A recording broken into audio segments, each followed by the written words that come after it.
So Leone, so how do you think tonight went? I think there were some good points made, Yeah. and I don't know. I mean, I think the twinkle hands thing got me. Twinkle hands, yeah, for sure.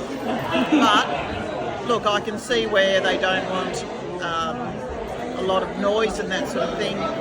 And there were some very valid points made, and I think that that's something that needs to be addressed here, because there's a lot of frustration in the community where we are not getting through to politicians.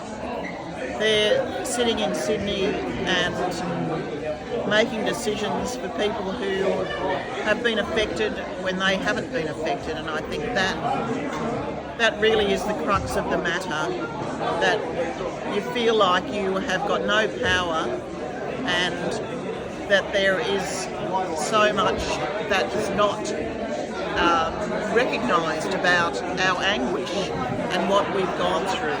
Absolutely. So hopefully something like this is going to fall on some ears that actually care.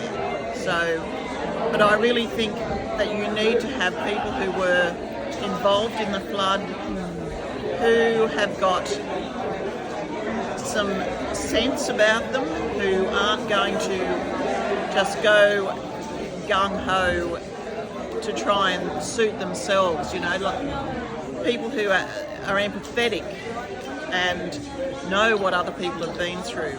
I think that's really important, because if you haven't experienced it, you really do not have any idea of the terror that was involved and the heartbreak that came afterwards when, for instance, I've had an autograph book that I got for my 10th birthday, and I've had that in my possession all of these years, and that had to go because it got flooded, and you know, little things like that.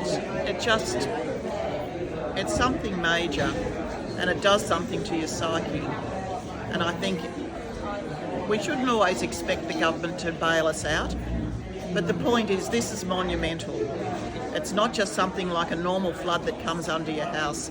It came and it destroyed, and that is something that we've been left to deal with, and it's a tragedy for us to deal with, because nobody wants to listen to how you're feeling, and that's horrible. If there's one thing you could say to the NSWRA, what would that be?